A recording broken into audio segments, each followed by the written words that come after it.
Today we're playing Reborn here on Fight Club. I'm Jackie Fox. I'm making a run of just foxes to go through one of the hardest Pokemon fan game experiences, Pokemon Reborn. And today's story is just a little bit sadder than usual, because we're going to be dealing with a stalker.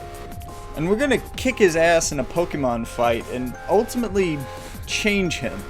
Now, a lot of times stalkers don't change so easily, and arguably he doesn't change for the best, but in either case, we've got to fight the stalker now, and guess who it is? Creepy little kid Bennett from the 6th badge fight. I'm always kind of surprised when I do well in these fights, because I don't usually look up the team comp or anything in advance. I just go with what I feel like is most appropriate. And I definitely shouldn't have led with Aurora here. Like, it's just bad, and I hate changing into new Pokemon because unless I can predict exactly what type of attack and that the next one will resist it, I don't really like switching into someone else, because then they're taking damage they don't have to. If they're the thing that can actually take this down, they need to hit it on equal footing. But we did manage to get through that. And now, that didn't take it out. So don't pull your punches in challenging fights like this. But still, Aurora tanked it out really well. Let's burn down this this moth, like a moth to a flame.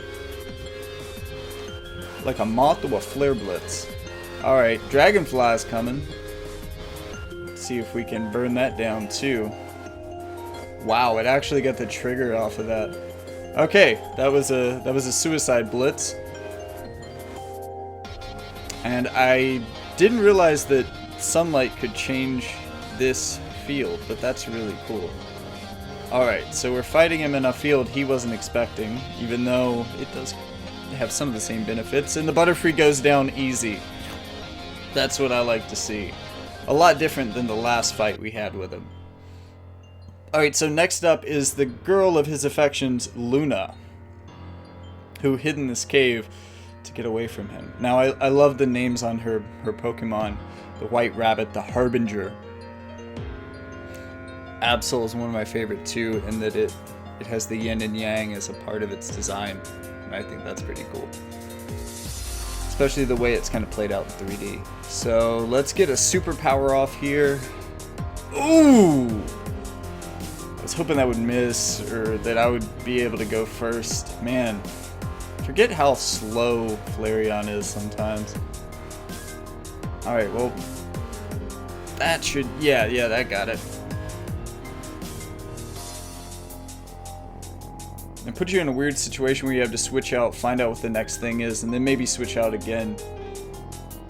But I definitely made the right choice there.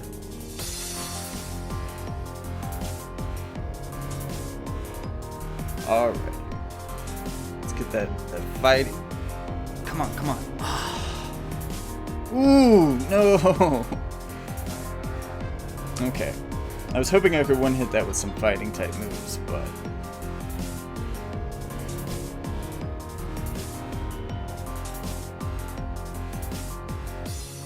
I don't know why Chandra was what I picked her from, but hey, we won. And now we have the Cheshire Cat, the Umbreon.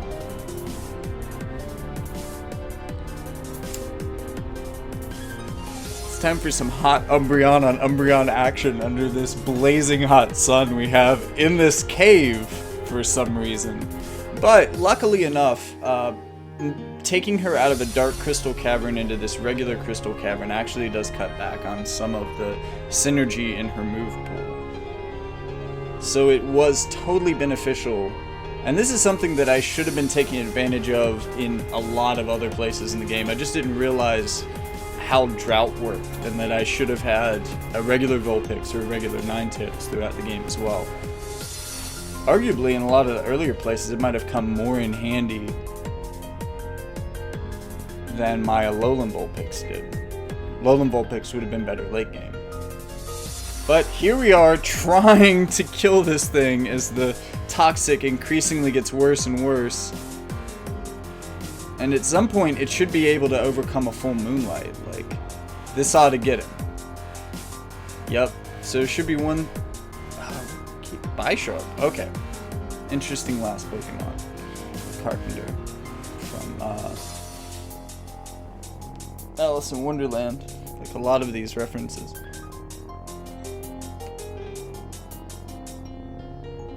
And the Carpenter just cut me in half. Let's get it out of this dark. Shine some light on it. Set it on fire. Win the game.